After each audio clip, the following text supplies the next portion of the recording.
Ang init na, no? Tara, palamig tayo saglit. Oops! Wait lang. Reminder lang guys that on this trip, dapat physically ready kayo kasi madaming hagdan na dadaanan. Pero worth it naman kasi sobrang ganda ng view. And nakaka-proud sabihin na I survived my rice terraces journey. Tara, sama ka sa akin sa Batad, Banawe, Ifugao. Habang pauwi ako sa work, napaisip na lang ako na parang gusto ko magbanawe. Kaya nag-impake na ako at pumunta sa Codalines Terminal. Commute guide will be posted on another video. From Manila, 10 hours away si Banawe. So, tulog muna tayo guys. And after 10 hours na biyahe, nandito na ako sa Banawe. Pagbaba ng bus, nag-register muna kami for 50 pesos dito sa tourism office. Then, in-explain sa amin kung anong makikita sa Batad and nag-book na din kami dito ng tricycle. 2,000 pesos for 3 packs, round trip na. Nag-breakfast muna kami dito sa Banawe bago sumakay ng aming service pa Batad Village. From Banawe, 1 hour away pa si Batad. Then, may 2 kaming stopovers which is mga view deck. After an hour, nakarating na kami sa Saddle Point and from here, need mag-hike ng 15 to 20 minutes papunta sa accommodation. Kuya, ikaw po pala si Kuya Rambo. Thank you, Kuya. Pagkakita namin sa aming tour guide, nag-start na kami bumaba papunta sa Batad. Then dito, nagbayad kami ng another 50 pesos for environmental fee. Grabe guys, ang ganda dito. Pero nakakapagod talaga kasi puro hagdan agad kahit papunta pa lang sa accommodation. Dito pala kami nagstay sa Batad Pension PH.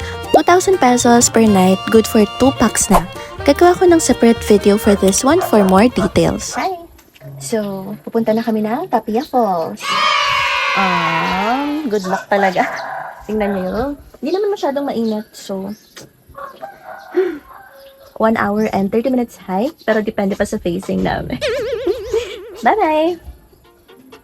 Around 1 p.m., nag-start na kami bumaba sa Tapia Falls. Grabe, sobrang satisfied ng eyes ko sa mga nakikita ko. Nakakapagod, pero ang ganda mag-sightseeing. Spring water. Saan po galing yan, kuya? Malinis naman yan. Mas better pa sa mga tap water. Aha. Dito medyo nakakaramdam na ako ng pagod. Tapos kailangan mo pa mag-balance. Adventure talaga. Kasi ng tatay niya pag rest. Ikaw naman kasi umuha ka naman kasi. Kaya resting na Nagpahinga kami saglit dito sa view deck and then sabak ulit. Ang tatarik ng hagdan dito kaya yung tuhod namin grabe nangangatog na talaga. Ano na tayo? More than an hour, no, Bal? Gusto mo mas mahirap? Pabalik. Etong kasama ko, partida hiker to pero sumusuko na. Nakakapagod man yung hike, pero apaka-rewarding ng view. Malamig yung water and then hindi siya super crowded. Nagstay lang kami dito for a couple of hours and then bumalik na kami kasi maggagabi na. Tapos na kami sa Tapia po. Gora na. Naakyat na kami. Yes po, Gora na, Kuya. At ayun na nga, mas mahirap yung paakyat kesa pababa. Alam niyo yung feeling na gusto na naming sumuko pero wala kaming choice. Kailangan naming umuwi. Talo pa kami na to ni Maga. Dog siya nung tour guide namin. Another stopover. Kasi nga pagod na kami. Ang programa. Ay, may expensive. Wow, may energy na ulit Yan, pakainin mo lang chocolate pa mo. Survivor of Tapia Falls. Yeah. Tingnan nyo guys kung gaano pa kalayo yung lalakbay namin. Ayun, andun pa yung accommodation namin. Tintindi. So, I think approximately 1 hour, mahigit pa bago kami dumating. Oh my gosh. Nakakapagod man yung pabalik, pero parang mas nag-enjoy ako kasi dumaan talaga kami sa mismong village. So, nakita namin yung pamumuhay doon.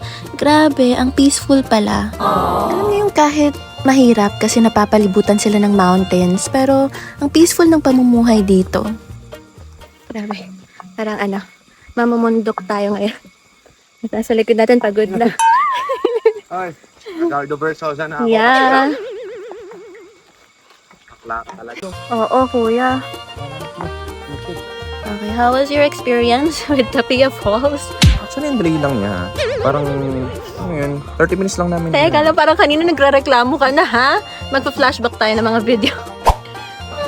Ano, Tapia Falls? Ito talaga. This is what we look like after the hike. Ang yabang. Eme ka be. Porkit hindi ka mukhang napagod. Hindi na ako masyadong nakapag-video pa uwi kasi sobrang pagod na kami.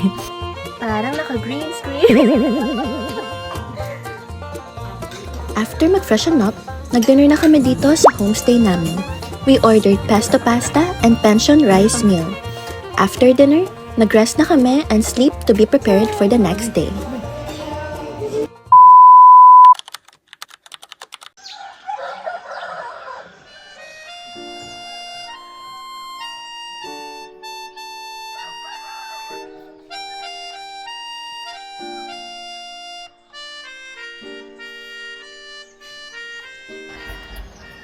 Good morning!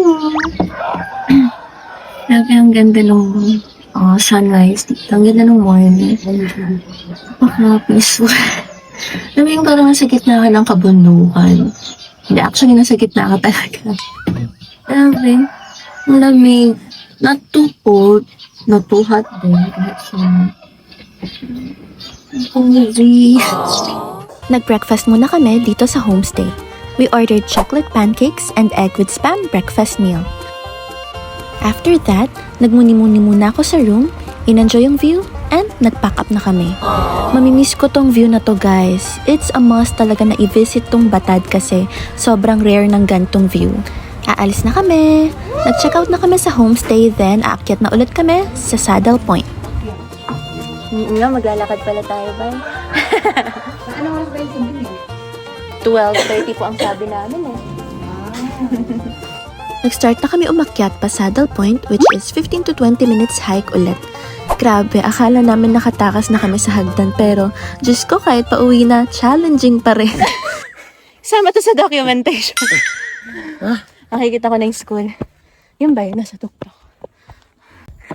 Ay, may paakit pa tayo doon sa ano, Oo. babaan natin. Pag ganun na.